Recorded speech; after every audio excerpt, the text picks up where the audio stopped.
Just as Malcolm finished his supper and took his pudding bowl to the sink, there was a knock on the kitchen door, the door to the garden. No one came to that door as a rule. Malcolm looked at his mother, but she was busy at the stove and he was close to the door, so he opened it a little way. There stood a man he didn't know, wearing a leather jacket and a wide-brimmed hat, with a blue and white spotted handkerchief around his neck. Something about his clothes, or the way he stood, made Malcolm think, "Egyptian."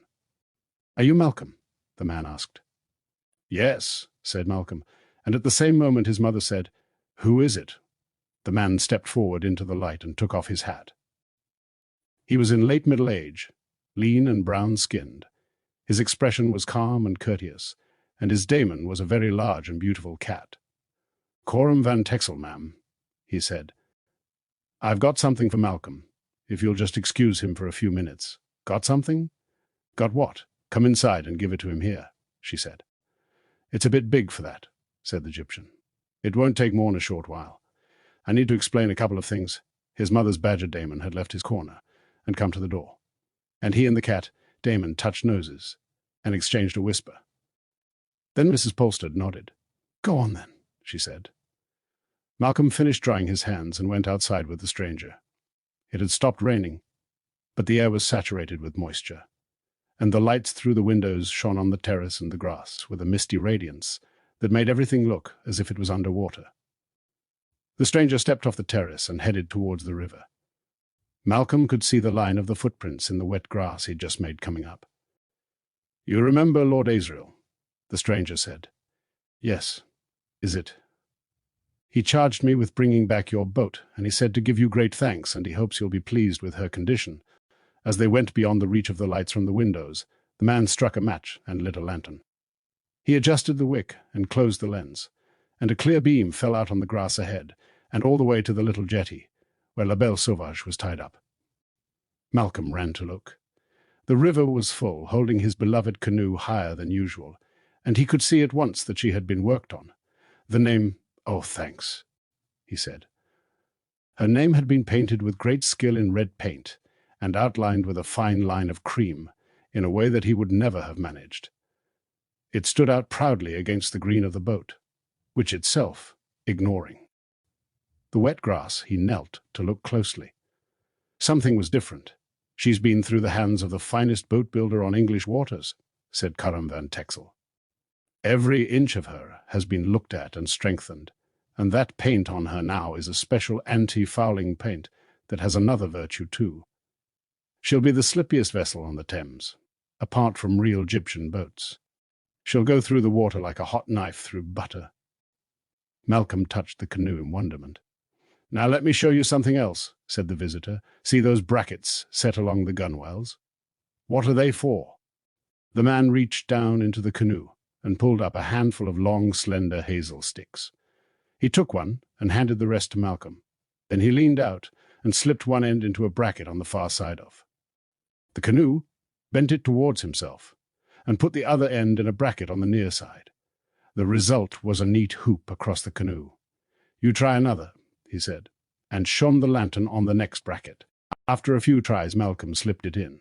He found that the stick bent with great ease, but that once both ends were fixed, the stick was completely firm and unmoving. "What are they for?" he said. "I won't show you now, but under the thwart amidships you'll find a tarpaulin. A special kind made of coal silk. You put all the rods in place and pull the tarpaulin over, and you'll be snug and dry, no matter how much rain comes down. There's fixings along the edge, but you can work out how to do them." "Thank you," said Malcolm. That's wonderful. It's Lord Asriel you must thank, but this is his thanks to you, so you're all square. Now, Malcolm, I need to ask you a question or two. I know you're visiting a lady called Dr. Relf, and I know why. You can tell her about this, and you can tell her about me. And if she needs to know any more, you can just say the words, Oakley Street. Oakley Street. That's it. That'll reassure her. Don't say those words to anyone else, mind. Now everything you tell her comes back to me in due course. But time's pressing, and I need to know this urgently. I dare say you see most people who come to the trout." "Yes, I do." "You know a lot of them by name?" Well, before Malcolm could answer, he heard the kitchen door open behind him, and his mother's voice calling, "Malcolm? Malcolm, where are you?" "I'm here," he shouted. "I won't be a minute." "Well, don't then," she called, and went back inside. Malcolm waited till she shut the door, and then said, "Mr. Van Texel, what's all this about? I got 2 warnings for you, and I'll be off." For the first time, Malcolm saw another boat on the water, a long, low-cabined launch with a quiet motor that puttered gently and held it against the stream. It showed no lights, and he could just make out a man's outline at the wheel. "First," said Van Texel, "the weather's going to improve in the next few days. Sunshine, warm winds. Don't be fooled by it. After that, the rain will come back even harder, and then there'll be the biggest flood anyone's seen for 100 years, and not a normal flood either. Every river's full to bursting, and a lot of the weirs are about to give way. The riverboard has been doing its job, but more than that, there's things in the water being disturbed, and things in the sky, too, and they're both clear and bright to them as can read the signs. Tell your mother and father. Be ready." "I will." "And second, remember that name I said, Gerard Bonneville. You'll know him if you see him, because his daemon's a hyena." "Oh, yes, he's been here. A few days ago. His daemon's only got 3 legs. Has she now?" "Did he say anything to you?" "No. I don't think anyone wanted to speak to him. He was drinking by himself. He looked nice. Well, he might try to be nice to you, but don't you go near him. Never let him get you alone. Have nothing to do with him." "Thank you," said Malcolm. "I won't." "Mr. Van Texel, are you Egyptian?" "Yes, I am." "Are the Egyptians against the CCD, then?" "We're not all the same, Malcolm." "Some are, and some aren't." He turned to the water and gave a low whistle, and instantly the launch turned its head and glided towards the jetty. Coram Van Texel helped Malcolm haul La Belle Sauvage up onto the grass and then said, "Remember what I told you about the flood? And about Bonneville." They shook hands, and the Egyptians stepped onto the launch. A moment later the engine sound increased just a little, and the boat sped away upstream and was lost in the dark. "What was that all about?" said his mother 2 minutes later. "I lent the canoe to someone, and that man brought it back." "Oh. Well, get on and take these dinners through. Table by the big. Fire." There were 4 plates of roast pork and vegetables. He could only manage 2 at a time as they were hot, but he did that as quickly as he could, and then brought the diners 3 pints of Badger and a bottle of IPA, and the evening was underway, as busy as Saturday as they'd had for weeks. Malcolm looked out for the man with the 3-legged hyena daemon, but there was no sign of him. He worked hard and picked up a lot of tips which would all go into the walrus. At one point, he heard some men, familiar customers, talking about the river level, and he stopped to listen in the way he'd always done, and that hardly anyone noticed. "It ain't gone up for days," said someone. "They know how to manage the level now," said another. "Remember when old Barley was in charge of the riverboard? He used to panic every time there was a shower. It never flooded in his time, mind you," said a third. "This rain, what we've been having, that's exceptional. It's stopped now, though." "The Weather Office?" Jeers from the others. "The Weather Office. What do they know? They got the latest philosophical instruments. Course they know what's going on in the atmosphere." "What do they say, then?" "They say we got fine weather coming." "Well, they might be right for once." "The wind's changed, ain't it? This is dry air out the north, what's coming along now. You watch. It'll be clear in the morning, and then it won't rain for a month. A whole month of sunshine, boys. I ain't so sure. My granny says—" "Your granny?" "She know more than the Weather Office. If the Army and Navy listened to my granny instead of the Weather Office, they'd be better off for it. She says, 'You know why the river ain't burst its banks. Scientific management of resources, that's what it is. They know what to do now, better than in old Barley's time, how to hold it back, and when to let it out. There's more water up Gloucester way. The water meadows ain't taken up 1/10 of what they can, I seen. Far worse. Scientific management of resources. My granny. No, we've had the worst of it now. Get us another pint of badger, would you, Malcolm? When Malcolm was going to bed, Asta said, Mr. Van Texel knows a lot more than they do. They wouldn't listen if we warned them, though, he said. Don't forget to look up that word. Oh, yeah. Malcolm darted into the sitting room and found the family dictionary. He was going to look up the expression Dr. Relf had used when he told her about the spangled ring. He knew what migraine meant, because sometimes his mother had one. Only she called it migraine, and Dr. Relf had called it migraine. But the other word, here it is. I thought so. Robin Astor peered at the page from his forearm and read, Aurora. A luminous celestial phenomenon of anbarical character seen in the polar regions, with a tremulous motion and streamers of light, sometimes known as the Northern Lights. You, sure that was the word. It sounded more like Lyra. 2 syllables. No, this is it, said Malcolm firmly. Aurora. It's the Northern Lights in my head. It doesn't say spangled, though. Probably it's different each time. It was tremulous and luminous, all right. Whatever causes the Northern Lights causes the spangled ring, I bet. The thought that the inside of his head was in direct contact with the remote skies above the North Pole gave him a feeling of immense privilege and even awe. Asta was still not quite convinced, but he was thrilled. In the morning he could hardly wait to go out and look at the canoe in daylight, but his father wanted help clearing up in the bar after the busy evening. La Belle Sauvage would have to wait. So he hurried between the tables and the kitchen, jamming his fingers through as many tankard handles as he could, or carrying 4 glasses with 1 finger in each of 3 and 2 in the 4th. When he took them through to Alice in the scullery, where he normally just put them down on the counter and left without saying a word, something made him stop and look at her. She seemed unusually distracted this morning, as if there was something on her mind. She kept looking around, clearing her throat as if to speak, turning back to the sink, glancing at Malcolm. He was tempted to say, What is it? What's the matter? But held his tongue. Then came a moment when his mother was out of the kitchen. Alice looked at Malcolm directly and said under her voice, Hey, you know the nuns? Malcolm was too surprised to answer at first. He had just picked up 6 clean glasses that were ready to be taken back to the bar, and he put them down again and said, In the Priory? No. There's others in other places. What about them? Are they looking after a baby? Yeah. You know whose baby it is? Yeah, I do. So what? Well, there's a man who... Tell you later. Malcolm's mother had come back. Alice tucked her head down and plunged her hands back into the water. Malcolm picked up the glasses again and carried them through, and found his father reading the paper. Dad, he said, do you reckon there's going to be a flood? Was that what they were on about last night? Said his father, folding back the sports page. Yeah, Mr. Addison reckoned there wasn't, 'cause the air from the north was dry and there's going to be a month of sunshine. But Mr. Twig says his granny. Oh, don't worry about him. What's this about your canoe? Your. Mother tells me some Gyptian came to the door last night. You remember Lord Asriel? I lent it to him, and that man came to return it.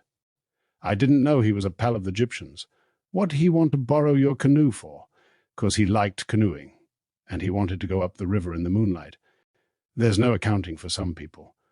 You're lucky to get it back. Is it all right? Better than ever.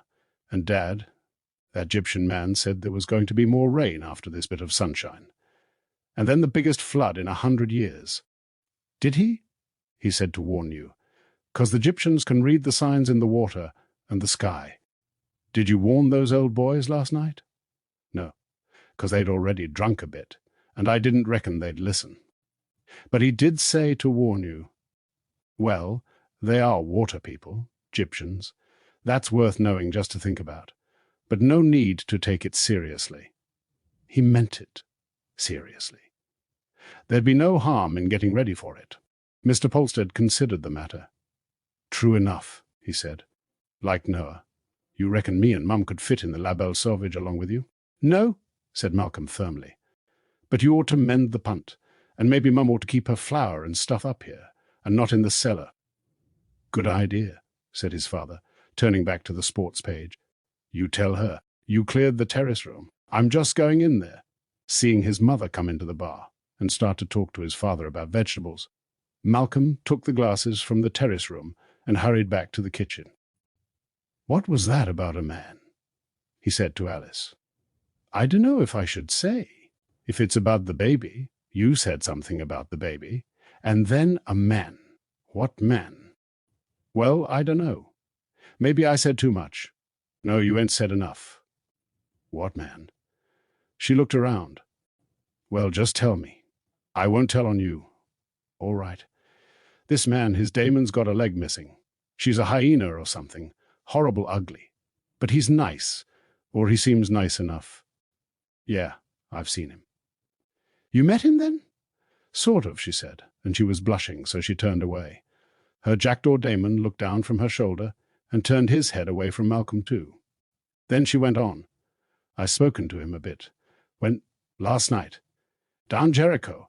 He was asking about the baby in the priory, the nuns, all that. What do you mean, all that?" "What else?" "Well, he said he was the baby's father. He's not. Her father's Lord Asriel. I know that he said he was, though, and he wanted to know if they kept her safe in the priory, whether they locked the doors at night." "What?" "And how many nuns there were, and that." "Did he tell you his name?" "Gerard. Gerard Bonneville. Did he say why he wanted to know about the nuns and the baby?" "No. We didn't only talk about that. But, I don't know. It gave me a weird feeling. And his Damon chewing at her bloody leg, except he was nice. He bought me some fish and chips. Was he on his own?" "Well, yeah, and you? Did you have any friends with you?" "What if I did? It might have made a difference in what he said." Malcolm didn't know what else to ask. It was clearly important to find out whatever he could, but his imagination was limited at this point. He couldn't conceive what a grown man would want with a solitary girl at night, or what could pass between them. Nor could he understand why she was blushing. "Did your Damon talk to the hyena?" he said after a pause. "He tried a bit, but she didn't say nothing." She looked down towards the sink and plunged her hands into the water. Malcolm's mother had come back from the bar. Malcolm carried the clean glasses out, and the moment passed. But when Alice had finished for the morning and was putting on her coat to leave, Malcolm saw and caught up with her on the porch. "Alice, wait a minute. What do you want?" "That man, with the hyena Damon. Forget it. I shouldn't have said nothing. It's just that someone warned me about him." "Who?" "Egyptian man. He said not to go near him. Why? I don't know. But he really meant it. Anyway, if you see him again—" "Bonneville? Can you tell me what he says? It ain't your business." "I shouldn't have told you. I'm worried about the nuns, you see.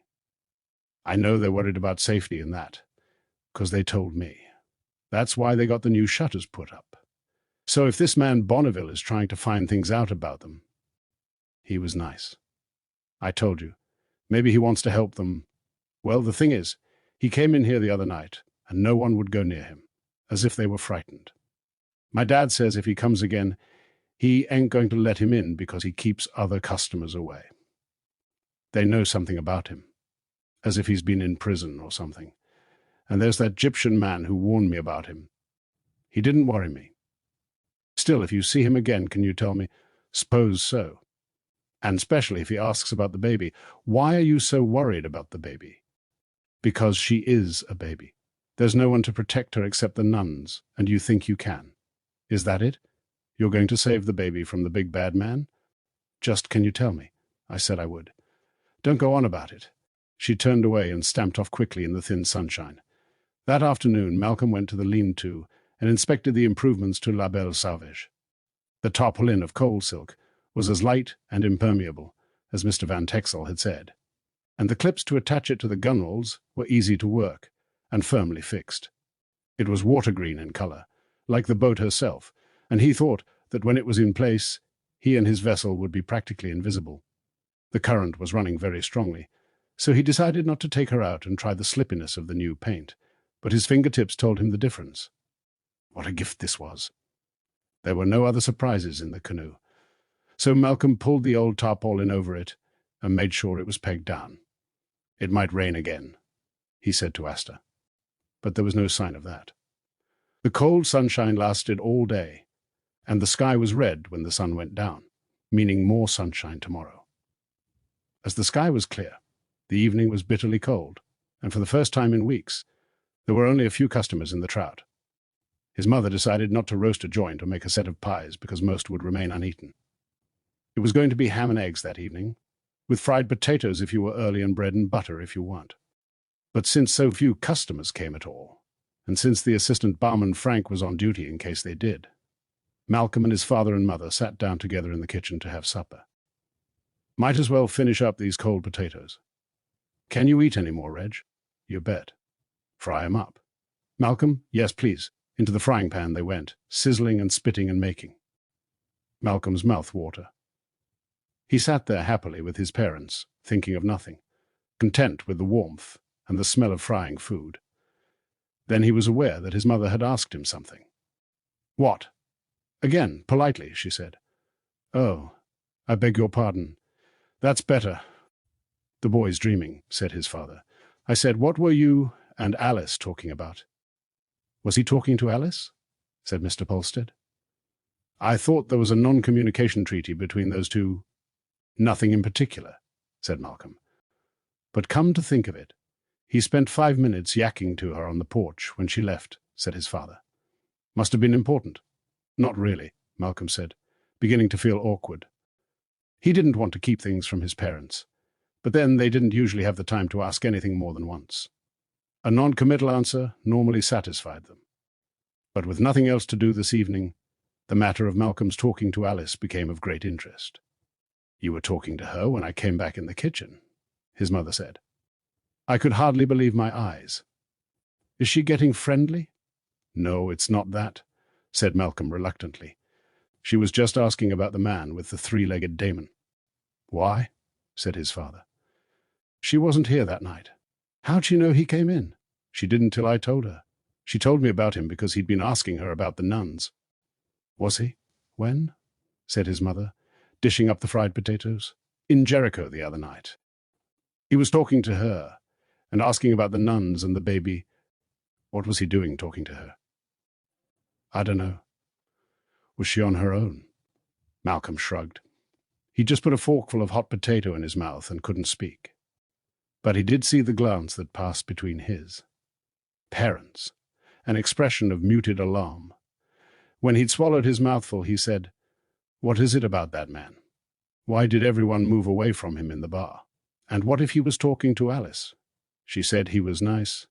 The thing is, Malcolm, said his father, he's got a reputation for violence and for attacking women. People don't like him. You saw the bar the other night. That Damon, she has a strange effect on people. He can't help that, said Malcolm. You can't help what shape your Damon settles as, can you? You'd be surprised, came a voice from the floor, gruff and rich and slow. His mother's badger Damon rarely spoke, but when he did, Malcolm always listened with close attention. You mean you can choose? He said, surprised. You didn't say you can't choose, you said you can't help. You can help, all right, but you don't know you're doing it. But how? What do you? Eat your supper, and you'll find out, he said, and trundled back to his bed in the corner. Malcolm said. They didn't speak any more about Gerard Bonneville. Malcolm's mother said she was worried about her mother because she hadn't been well, and said she'd go over to her house in Wolvercote the next day and see if she was all right. Has she got enough sandbags? Said Malcolm. She won't need those anymore, said his mother. Well, Mr. Van Texel said people were going to think it had stopped raining, but the rain was going to come back, and there was going to be a big flood. Is there indeed? He said, to warn you. Did you see him, Brenda? Said his father. The Egyptian? Yes, briefly. Very polite and quiet. They do know the rivers. So Granny might need more sandbags, said Malcolm. I'll help her if she does. I'll bear it in mind, said his mother. Have you told the sisters? They'll all have to come over and stay here, said Malcolm. They'd have to bring Lyra. Who's Lyra? Said his father. The baby, of course. The one they're looking after for Lord Asriel. Well, there wouldn't be room for 'em all. We're probably not holy enough either. Don't be silly, said Mrs. Polstead. They do the holiness themselves. They just need somewhere dry. It probably wouldn't be for long, said Malcolm. No, it wouldn't work. But you better tell him anyway, like your mum says. What's for pudding? Stewed apple. And lucky to get it, she said. After he'd dried the dishes, Malcolm said good night and went upstairs. There was no homework to do, so he took out the diagram Dr. Relf had given him, the one about the symbols on the alethiometer. Be systematic about it, said Asta. He didn't think that deserved an answer, because he was always systematic. They pored over the diagram under the lamplight, and then he wrote down what each of the 36 pictures showed, or was intended to show, but they were so small that he couldn't make them all out. We'll have to ask her, said Asta. Some of them are easy, though, like the skull and the hourglass, but it was laborious work. And once he'd listed all the ones he could recognize and left gaps for the rest, he and Asta both felt they'd spent enough time with it. They didn't feel like sleep, and they didn't feel like reading, so Malcolm took the lamp and they wandered through the guest bedrooms in the old building to look across the river. His own bedroom faced the other way, so he couldn't keep a regular eye on the priory, but the guest bedrooms were all on the riverside because the view was better, and as there happened to be no one staying, he could go where he liked. In the highest bedroom, just below the eaves, he turned out the lamp and leaned on the windowsill. Be an owl, he whispered. I can't see you. Look over there. Can you see anything? There was a pause. Then she said, one of the shutters is open. Which one? Top floor. Second one along. Malcolm could only just make out the windows because the gate light was on the other side of the building, and the half-moon shone on that side too, but finally he made it out. We'll have to tell Mr. Taphouse tomorrow, he said. The river's noisy. Yeah. I wonder if they've been flooded before. In all the time the priory's been there. They must have been. There'd be stories about it. There'd be a picture in a stained glass window. I'll ask Sister Fenella. Malcolm wondered what single picture small and clear enough to fit on the dial of the alethiometer could symbolize a flood. Maybe it would be a mixture of two pictures, or maybe it was a lower-down meaning of another one altogether. He'd ask Dr. Relf, and he'd tell her what the Egyptian had said about the flood. He must certainly do that. He thought of all those books that would be ruined if her house was flooded. Perhaps he could help take them upstairs. What's that? Said Asta. What? Where? Malcolm's eyes were adjusted to the dark by this time, or as much as they ever would be. But he couldn't see more than the stone building and the lighter shapes of the shuttered windows. There! Just at the corner of the wall. Malcolm widened his eyes and peered as hard as he could. Was there a movement? He wasn't sure. But then he did see something at the base of the wall, just a shadow, slightly darker than the building. Something man-sized but not man-shaped. A massive bulk where the shoulders should have been and no head. And it moved with a crabwise shuffle. Malcolm felt a great drench of fear pour over his heart and down into his belly. And then the shadow vanished. What was that? He whispered. A man? It didn't have a head. A man carrying something, Malcolm thought. It could have been. What was he doing? He said, going to close the shutter. Mr. Taphouse, maybe. What was he carrying? A bag of tools? I don't know. I don't think it was Mr. Taphouse. Nor do I, really, said Asta. It didn't move like him. It's the man. Gerard Bonneville, yes. But what's he carrying? Tools. Oh, I know. His daemon. If she lay across his shoulders, she would account for the bulk, and for the fact that they couldn't see his head. What's he doing? Said Asta. Is he going to climb up? Has he got a ladder? Can't see. They both peered again as fiercely as they could. If it was Bonneville, and he wanted to climb up to the window behind the shutter, he would have to carry his daemon.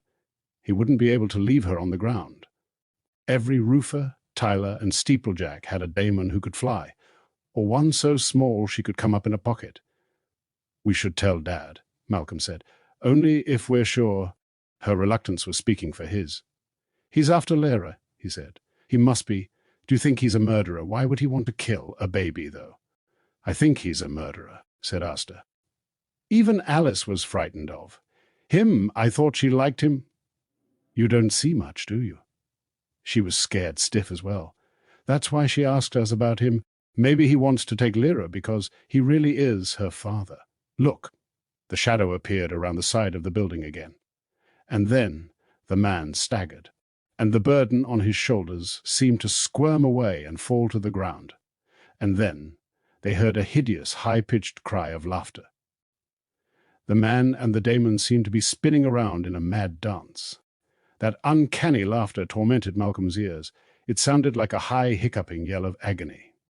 "He's hitting her," whispered Asta, unable to believe it. When she said that, it became clear to Malcolm too. The man had a stick in his hand, and he had forced the hyena daemon back against the wall. He was thrashing and thrashing her with fury, and she couldn't escape. Malcolm and Asta were terrified. She turned into a cat and burrowed into his arms, and he hid his face in her fur. They had never imagined anything so vile. And the noise had been heard inside the priory. There was a dim light bobbing its way towards the window with the broken shutter, and then it was there, with a pale face beside it, trying to look directly down. Malcolm couldn't tell which of the nuns it was, but then it was joined by another face, and the window swung open into the dark and the cries of agonized laughter. Two heads craned out and looked down. Malcolm heard a commanding call and recognized the voice of Sister Benedicta, though he couldn't make out the words. In the dim light from the lantern above, Malcolm saw the man look up, and in that instant, the hyena daemon gave a desperate leap sideways, lurching away from the man, who felt the inevitable heart-deep tug as soon as she reached the limit of the invisible bond that joined every human with their daemon, and stumbled after her. She dragged herself away, limping as fast as she could, and the terrible fury of the man came after her, thrashing and beating with his stick, and the frenzied laughter-like agony filled the air again. Malcolm saw the two nuns flinch as they saw what was happening. Then they pulled the shutter closed, and the light vanished. Gradually the cries faded. Malcolm and Asta clung together with horror. "Never," she whispered. "Never thought we'd ever see anything like that," he finished for her. What could make him do that? And it was hurting him too. He must be insane.